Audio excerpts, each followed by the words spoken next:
आवश्यकता निरंतर चिंतन की है। बाहर से हम शरीर सेवा में लगाए हुए हैं और अंदर से प्रिया प्रीतम का चिंतन चल रहा है, तो बाहर भी पवित्र और अंतर में भी पवित्र। अंतर का चिंतन, स्वरूप चिंतन, लीला चिंतन ये बाद की बात है। पहले नाम चिंतन प्रारंभ करें। नाम जप, शरीर से सेवा और नाम चिंतन। अगर हम सेवा परायण हैं तो नाम का जिह्वा से जरूर उच्चारण करें, नहीं विस्मरण होने की संभावना है। उपांशु, क्योंकि अगर हम बाहर बोलते हैं श्री जी की श्रृंगार सेवा में, कहीं हमारे मुख से थूक की छिट्टी न पड़ जाए। रसोई सेवा में है, पद गायन कर रहे हैं, कहीं ऐसा ना हो जाए। इसलिए जब हम श्री जी की सेवा में हैं तो हमारा मंत्र जाप, हमारा पद गुनगुनाना ये उपांश ही होगा। वाचिक नाम जप, नाम कीर्तन, पद कीर्तन उस समय कर सकते हैं, जैसे सोनी लगा रहे हैं, पोछा लगा रहे हैं, इसमें कर सकते हैं। लेकिन पात्र मार्जन करके रख रहे हैं, रसोई सेवा या श्रृंगार सेवा, उस समय उपांश ही होना चाहिए। जब सेवा से निवृत्त होकर हम एकांत में मंत्र जप कर रहे हैं तो ये चार बातें नहीं होनी चाहिए मंत्र जापक में या नाम जापक में। उस समय जिस समय हम बैठे हैं, पहला, नाम जप या मंत्र जप में जो ही हम माला प्रारंभ करते हैं तो सदगुरुदेव भगवान को प्रणाम करके मौन धारण करते हैं जब तक वो माला ना हो जाएगी। अत्यंत आवश्यक होने पर भी माला पूरी ही करनी है, तब बात करनी है मंत्र जाप में। ये नियम होना चाहिए। अगर ऐसा नहीं है तो फिर माला पुनः आपको प्रारंभ करनी पड़ेगी, उसे पूरा करने। बीच में रोक कर बात करके फिर आगे ये नहीं चलेगा, ये दोष माना जाता है। माला पूरी होने तक वार्ता नहीं हो सकती। बोलना बीच में, पहला दोष। दूसरा, इधर उधर देख ऐसे माला जपने, मेरुदंड सीधी, नासाग्र दृष्टि ऐसे। जिसे नींद आने की संभावना है वो आंख मूंद के भजन करने मत बैठे। नहीं, कंबल या शाल ओढ़ा, आंख मूंद ली तो माला छूट जाएगी और आपका समय व्यतीत हो जाएगा नींद में। ऐसा प्राय होता है। कठोर आसनों पे बैठ करके नींद ना आवे इसलिए नासाग्र दृष्टि रख के जप किया जाता है। उस मंत्र का ध्यान करते हुए आंख खुली हुई, बार बार पलक झपकना ऐसे ऐसे, ये नहीं, नासाग्र दृष्टि रखते हुए मंत्र जप करते हुए बोलना नहीं। जैसे 11 माला का नियम दिया है गुरु मंत्र का, तो जिनकी विशेष विशेष सेवाएं हैं, जब आपको समय मिले, जितना मिले अधिक से अधिक आप मंत्र जाप करें। जब आप आसन पे बैठकर मंत्र जाप कर रहे हैं तो बोलना नहीं है, माला पूरी होने पर ही बात करें अगर कोई अत्यंत आवश्यक है। दूसरा, इधर उधर गर्दन हिलाना, देखना, ये नहीं। मेरुदंड सीधी, आंख खुली हुई, आंख मूंद के नहीं जपना। एक महाभागवत की पत्नी निरंतर भगवदाकार वृत्ति में रहती थी, तो उनके पति जब पूजा में बैठते तो आंख मूंद करके बैठते, ध्यानस्थ ऐसे। एक बार उन्होंने पूछा, प्रभु आपके आंख मूंदने और आंख खोलने में अंतर पड़ता है क्या? तो उनका पड़ता है। तो बोले आपकी पूजा अधूरी। हम चाहे बाहरी दृष्टि में हो या आंतरिक दृष्टि में हो, एक ही चिंतन होना चाहिए। आंख खुली हो या आंख बंद, तभी सच्चा उपासक है। तीसरा, हिलना मंत्र जाप के समय। ये कीर्तन में हो सकता है, पद गायन में हो सकता है, लेकिन मंत्र जाप के समय हिलना नहीं, ये नहीं। गर्दन घुमाना, बात करना। चौथा, हंसते हुए प्रपंच की वार्ता करना, हंसी मजाक चल रही, बोलना मतलब उत्तर देना। चौथे में जो हंसते हुए प्रपंच वार्ता करना। बैठे कुर्सी में 3 लोग, माला हाथ में, प्रपंच की वार्ता। अपमान कर रहे हो माला का, मंत्र का। आप क्या कर रहे हो? उपहास कर रहे हो। 4 लोग जा रहे हैं, माला सरक रहा है, बातचीत कर रहे, तो माला सरकाने से थोड़ी भगवत प्राप्ति होगी। जो माला की एक भी मन का नाम और मंत्र से खाली ना जाए, उसका चिंतन करते हुए, वो आंतरिक चिंतन को बढ़ाने के लिए माला है। माला सरकाने से थोड़ी भगवत प्राप्ति होती है। माला की मनका के सहारे से हम प्रत्येक मंत्र का चिंतन करके, उसका श्रवण करके, मनन करके तब फिर आगे बढ़ते हैं। ये थोड़ी कि जल्दी जल्दी किसी की माला को तो देखते हैं कि इतनी रफ्तार से कैसे चल सकती है। अगर हम केवल राधा नाम भी जपें तो इतनी रफ्तार से नहीं चल सकता, क्योंकि हमें लिखना है राधा राधा। फिर अष्टादशाक्षर मंत्र या द्वादशाक्षर मंत्र, फिर इन मंत्रों को तो कैसे आप इतनी जल्दी, कैसे बिना अक्षर मात्रा दर्शन के कैसे आप मन का सरका दिए। 11 माला बहुत होते हैं। अगर जिस पद्धति से कहते 11 माला कर लो तो बहुत जल्दी मानसिक सिद्धि प्राप्त हो जाए। सामने मंत्र लिखा हुआ है, हर बार नवीन मंत्र की रचना कर रहे हैं। हर मन के पे, एक मन के पे पूरा मंत्र लिखा, फिर एक मन के पे पूरा मंत्र, फिर मन। देखो मन कहाँ भाग के जाएगा। मन निर्विषय हो जाएगा, सच्चिदानंद की तरफ दौड़ पड़ेगा मन। जब के समय किसी को उत्तर देना, इधर उधर देखना, शरीर को हिलाना, हंसते हुए हंसी मजाक वार्तालाप करना, 4 बातें जब में निषेध है। जब काले न भासेत नान्यानि प्रेक्षेत बुधा न कंपेत शिरोग्रीवाम दंता नैव प्रकाशयेत। 4 बातें। ये हंसी मजाक, 2 साधक चल रहे हैं रास्ते में, माला भी चल रहा है, हंसी मजाक। तुम्हारे पास समय कैसे, तुम्हारा माला कैसे चल रहा है, तुम वार्ता कर रहे हो, हंसी मजाक कर रहे हो। ऐसा नहीं, इतने सिद्ध नहीं हो गए हो। जो शास्त्र जब काले न भाषेत नान्यानि प्रेक्षित बुधा न कंपेत शिरोग्रीवाम दंतान नैव प्रकाशयेत। माला जपते समय ये ऐसे हिलना डुलना, शांत, हंसी मजाक, न दंतान नैव प्रकाशेत, दांत नहीं दिखाई देने चाहिए। गुरुमंत्र के समय तो मुख से वायु भी नहीं निकलनी चाहिए, मुख से। बस ये स्थिति। थोड़ा दांतों के बीच में जगह है, जिह्वा का अग्रभाग ऊपर के दांत के जोड़ पे है, हल्की सी नाक की श्वास से मंत्र का उच्चारण है, उसी का श्रवण है, और नेत्रों से दृष्टि में हम देख रहे हैं। भगवदाकार मंत्राकार वृत्ति करनी है।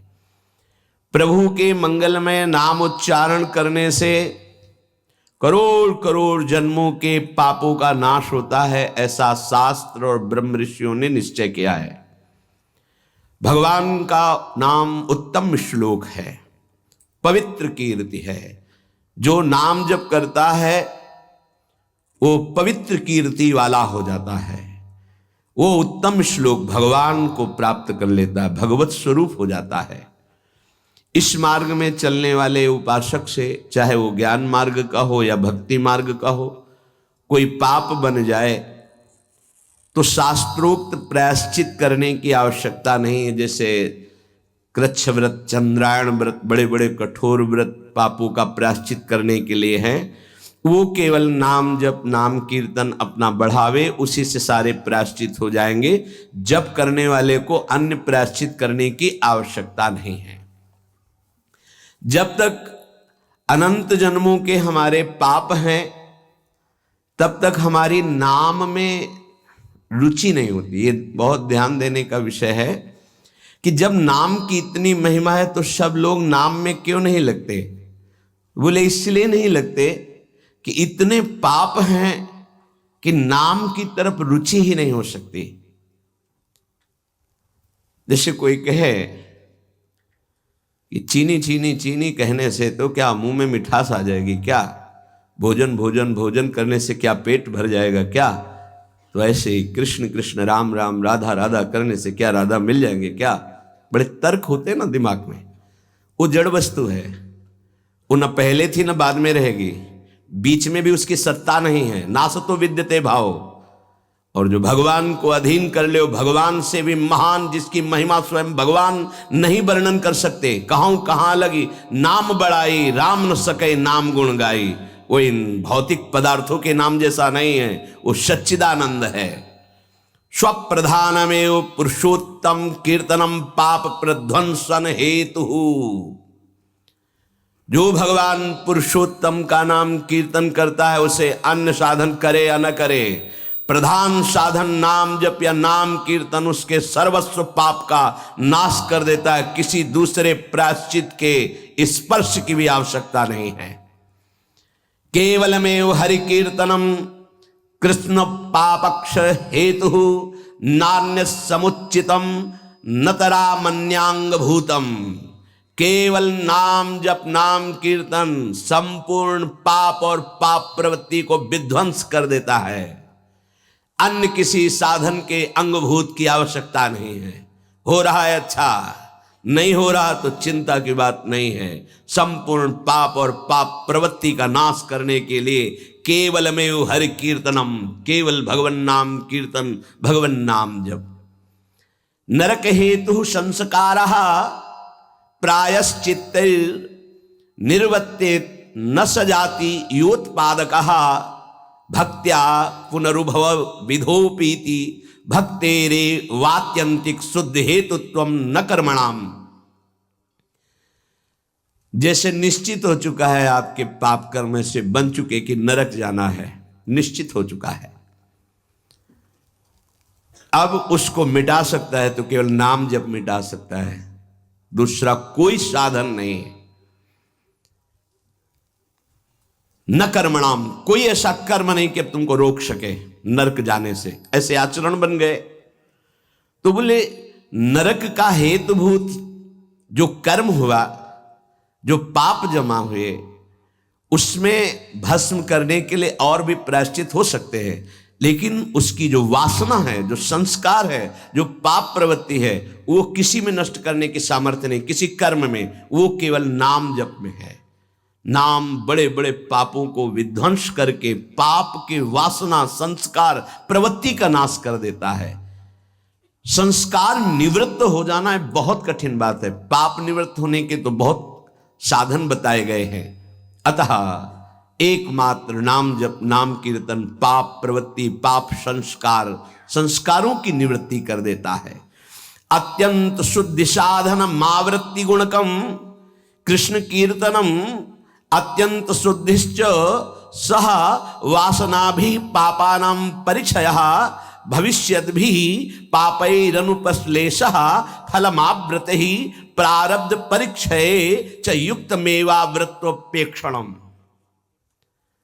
यदि बार बार नाम की आवृत्ति की जाए, राधा राधा राधा राधा, बार बार श्री कृष्ण कीर्तन किया जाए, नाम जप किया जाए, तो किसी अन्य साधना से जो शुद्धि नहीं होती वो बहुत जल्दी ये नाम जप से नाम कीर्तन से होती है। वासनाओं के साथ समस्त पापों का नाश हो जाना अत्यंत शुद्धि है। भविष्य में कभी किसी पाप का संपर्क जो भूल से चूक से कुसंग से उपासक से बन जाता है, वो तत्काल भस्म हो जाता है। तत्काल इतनी भीषण जलन प्रायश्चित पैदा होती है कि उसके लिए नहीं कि अभी का पाप शाम तक भी टिक पाएगा, नहीं, तत्काल प्रायश्चित होता है। नाम जप से तत्काल ग्लानि, इतनी जलन क्यों, भस्म हो जाता है। और अगर उपासक चाहे तो प्रारब्ध का क्षय भी कर देगा। प्रारब्ध अर्थात जो शरीर भोग निश्चित हो चुका है, ऐसा न समझे कि नाम जापक भजन करने वाला प्रारब्ध क्षय नहीं कर सकता। हर रोग को नष्ट करने की सामर्थ्य है, पर वो अपने नाम जप की जो आवृत्ति कर रहा है, अव्यावृत भजनात्, बार बार नाम जप कर रहा है, वो आराध्य देव के विधान को जानकर सुखी होने वाला उपासक हो जाता है। पाप क्षय हुआ, पाप की प्रवृत्ति का नाश हुआ, आगे भूल चूक से पाप हो जाए उसका भस्म करने की सामर्थ्य उसमें, प्रारब्ध को क्षय करने की सामर्थ्य होते हुए भी भक्त अपने प्रारब्ध को क्यों भोगता है? क्योंकि वो उस भजन से अपने आराध्य देव को प्रसन्न देख करके मन जहां है सावई मनः कृष्ण पदारविंदो। अब उसे प्रारब्ध कोई दुखद नहीं लगता, अपने स्वामी का मंगल विधान लगता है, वो उसे सहज में भोग लेता है। यदि चाहे तो उसे तत्काल भस्म कर दे प्रारब्ध को। आगे इसका वर्णन करते हैं। अप्रारब्ध प्राचीन पापक्षय सकृत कीर्तनमेव साधनमिति निरपवादम अन्नवचनानि संत्य अनंतानि। प्रारब्ध से भिन्न पापों का क्षय समझना। अप्रारब्ध प्राचीन पापक्षय, बिना प्रयास के नाम जप से वो क्षय हो जाते हैं। प्रारब्ध के लिए संकल्प करना पड़ता है और भक्त संकल्प रहित होता है, इसलिए प्रारब्ध को भोगता है। जो प्राचीन पापाक्षय अप्रारब्ध, जो प्रारब्ध में नहीं है, पूर्व संचित जमा पाप कर्म है, वो सकृत कीर्तन में साधनमिति, एक ही साधन भगवन नाम कीर्तन, भगवन नाम जब वो स्वाभाविक नष्ट हो गया। निरपवादम, इसमें किसी का कोई तर्क नहीं है, पर प्रारब्ध को क्षय करने के लिए संकल्प करना होता है। ये मेरा रोग नष्ट हो जाए, ये कभी भक्त नहीं कर सकता। इसीलिए बड़े बड़े संतों को कष्ट में देखा गया शारीरिक। अप्रारब्ध स्वाभाविक क्षय हो जाएगा, पर प्रारब्ध के लिए संकल्प करना पड़ेगा। इसलिए भक्तजन अत्र वचनानि संत अनंतानि, संतों के अनंत वचन पाए गए। क्या कि जैसे मेरे प्रभु रख रहे हैं वैसे मैं बहुत राजी हूं, मेरे स्वामी जैसे मुझे रख रहे हैं, जोई जोई प्यारो करे सोई मुहि भावे, तेरा किया मीठा लागे। क्या बड़े बड़े महापुरुष के तेरा किया मीठा लागे। प्रभु आप जो विधान कर रहे हो वो प्रारब्ध क्षय के लिए संकल्प नहीं करते। कीर्तनात् पापक्षय तदावृत्या तद विषयाणाम वासनानाम प्रचयः अपचयश्च पापवासनानाम ततो भगवज्जनो सेवा सात्यताम ततस् तदुपवर्णित महिमनि भगवती पुण्य श्लोक शेखरे भगवती नैष्ठिकी भक्ति तत्शोकादि नाम अत्यंतोच्छेदः ततः सत्वस्य परमोत्कर्षः तत्व साक्षात्कारः ततो मुक्ति रीति अयमर्थः। ओहो, बड़ी अद्भुत बात वर्णन कर रहे हैं। ये कीर्तन केवल पाप का ही नाश नहीं करता, नाम जप, ये नाम जप बार बार जो आवृत्ति की जाती है, इससे उपासना की वृद्धि होती है, वासनाओं का नाश होता है। इसके पश्चात भगवत प्रेमी महात्माओं का सानिध्य मिलता है। ये बड़े गूढ़ विषय है। जब तक आपके पाप क्षय नहीं हुए तो आप संतों के सन्मुख नहीं पहुंच सकते। भगवत कृपा हुई, कैसे पाप क्षय हुए? श्रवण सुजस सुनी आयऊं। जब कान में श्रवण में हमारे भगवतीय सिद्धांत नाम महिमा पड़ी तो सुन सुन के हमारे हृदय में इच्छा जागृत हुई, चलो संत दर्शन करते हैं। भजन का फल हुआ संत दर्शन, नाम जप का, नाम कीर्तन का फल हुआ भगवत प्रेमी महात्माओं का सानिध्य संग।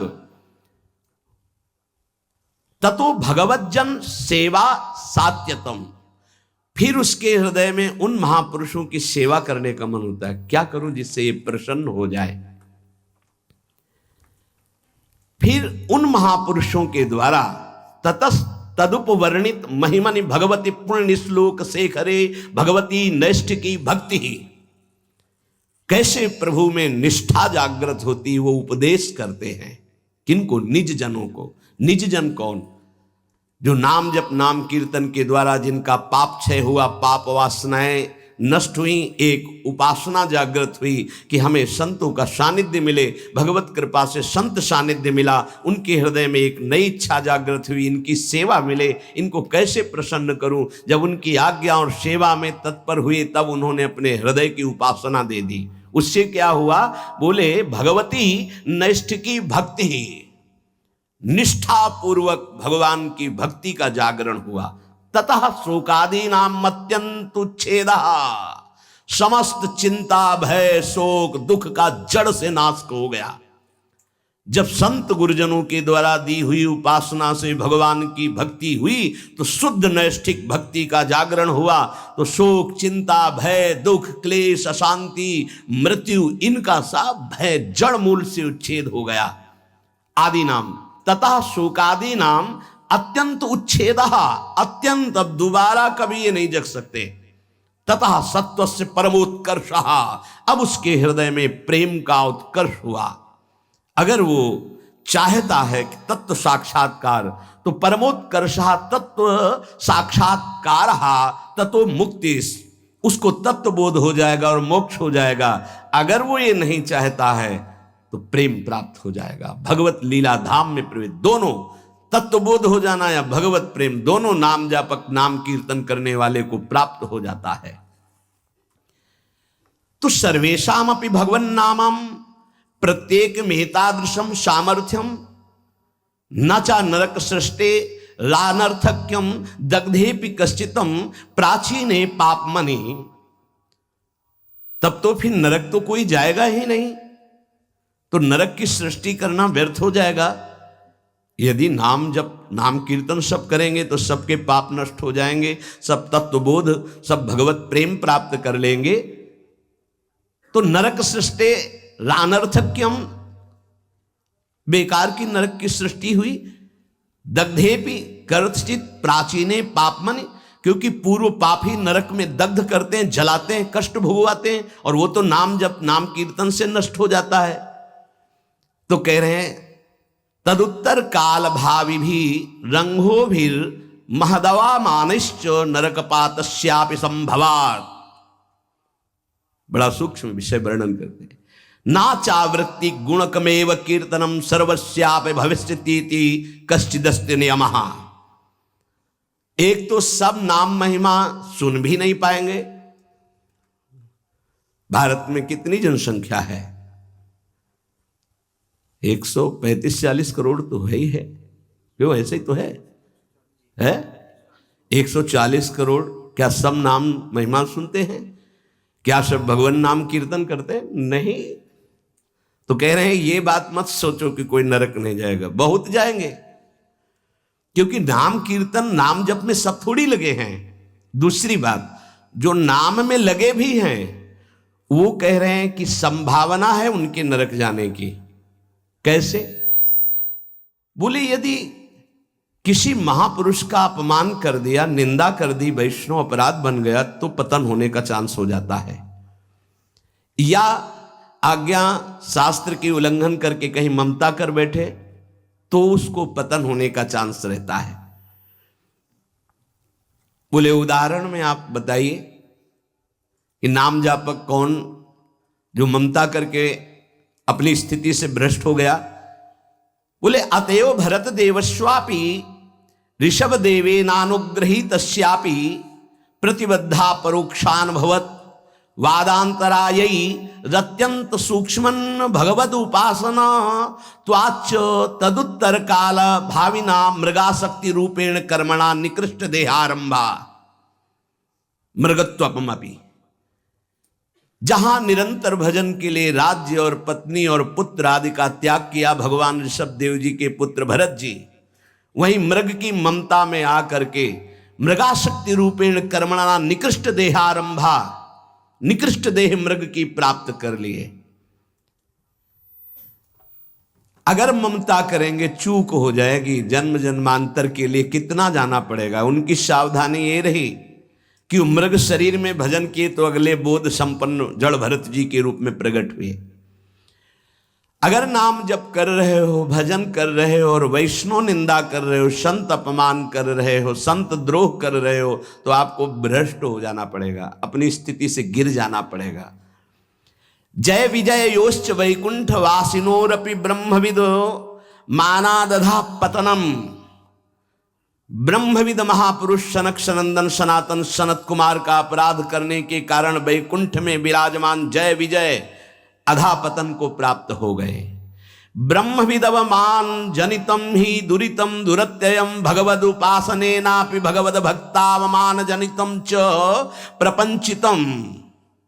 कह रहे हैं कि जो ब्रह्म धाम में विराजमान वैकुंठ धाम में वो जब अपराध कर दिए भक्त का, सनक सनंदन सनातन सुमनत कुमार का, तो उनको 3 जन्म के लिए अधापतन हुआ और राक्षस भाव को प्राप्त हुए, दैत्य भाव को प्राप्त हुए।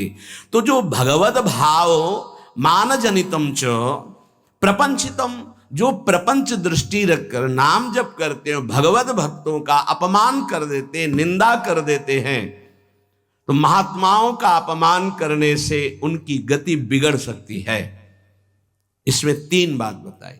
पहले तो सब नाम महिमा सुनते ही नहीं है, सबके कानों में ही नहीं पहुंचती। अगर किसी के कानों में पहुंचती है तो बड़ा भाग्यशाली ही उसे पकड़ पाता है, नहीं तो छोड़ देता है। तो ऐसे लोगों की गति दुर्गति ही होती है। दूसरे जो नाम पकड़ते हैं उनमें कोई भाग्यशाली होता है कि किसी की निंदा स्तुति ना करते हुए, नाम जप करते हुए आगे बढ़ जाए। नहीं तो जहां नाम जप हुआ अपने में गुणाभिमान आने लग की संभावना होती है, अगर साधु संग ना हुआ, वो दूसरे संतों की फिर अवहेलना, निंदा, अपमान। देखो भाई, एक ही प्रभु हैं, 10-20 प्रभु नहीं हैं। उनके नाम अनंत हैं, उनके रूप अनंत हैं, उनकी उपासना अनंत है, उपासना की पद्धतियां अनंत हैं, मान सकते हैं। लेकिन प्रभु एक हैं, इसमें कोई संशय नहीं। अब प्रायः एक धर्मावलंबी दूसरे धर्मावलंबी की निंदा करना ही अपने धर्म की महानता समझी जाती है। हमारी समझ में कम आता है। हम किसी की निंदा कर रहे हैं, किसी का अपमान कर रहे हैं, किसी की अवहेलना कर रहे हैं, तो हम अपने आराध्य देव की आज्ञा का उल्लंघन कर रहे हैं। एकादश स्कंद में परमार्थ का जब निरूपण वर्णन हुआ बीच में, तो उसमें था ना किसी की निंदा ना किसी की स्तुति। समझ में नहीं आता। हम समझते हैं हम अपने आचार्य की बहुत महिमा गा रहे हैं, अगर दूसरे आचार्य की निंदा कर रहे हैं, दूसरे इष्ट देव के नाम की निंदा करें, तो हम अपने इष्ट देव को बहुत प्रसन्न कर लेंगे। नहीं भाई नहीं, अभी समझ में नहीं आई, अभी बुद्धि ठीक नहीं है। सर्वम खलमिदं ब्रह्मणे नानास्ति किंचन। श्री कृष्ण चंद्र जी कह रहे हैं मत्ता परतरम नान्यत किंचिदस्ति धनंजय, मेरे सिवा कोई नहीं, फिर तुम उनके दास हो। तुमको नहीं दिखाई दे रहा तुम्हारा आराध्य देव स्वरूप में? अवहेलना, उपहास, दूसरे धर्म की अवहेलना अर्थात अपने आराध्य देव की, दूसरे वैष्णव की, दूसरे संत की, दूसरे उपासक की निंदा अर्थात अपने आराध्य देव की। कह रहे हैं जय विजय योश्च वैकुंठ वासिनोरपि ब्रह्मविदव मानादधः पतनम, अधः पतनम। वैकुंठ से पतन होना असंभव, लेकिन इस असंभव पद से भी पतन हो गया महापुरुषों का अपमान करने से। और तो सब छोटी बात है। इसलिए ध्रुवदास जी ने भी सिद्धांत विचार लीला में वर्णन किया, भक्तन के अपराध सो डरपत रहो। या एक अपराध है जो बड़ी बड़ी पदवी से तुम्हें भ्रष्ट कर देगा, तुम्हारे सारे सुकृत नष्ट कर देगा। भक्तन निंदा अति बुरी भूल करे, जिनको के सुकृत बहु जन्म के छिन में डारे खोए। अगर कहीं कोई दंभ पाखंड कर रहा है, वो खुद भोगेगा, वो खुद ठग रहा है अपने आप को, खुद जल रहा है, तुम नहीं देख पा रहे। तुम अपने आराध्य देव को देखो, तुम अपनी उपासना को परिपक्व करो, तुम अपनी वासना को नष्ट करो, अपने हृदय में दंभ पाखंड मत आने दो। ये साधना है।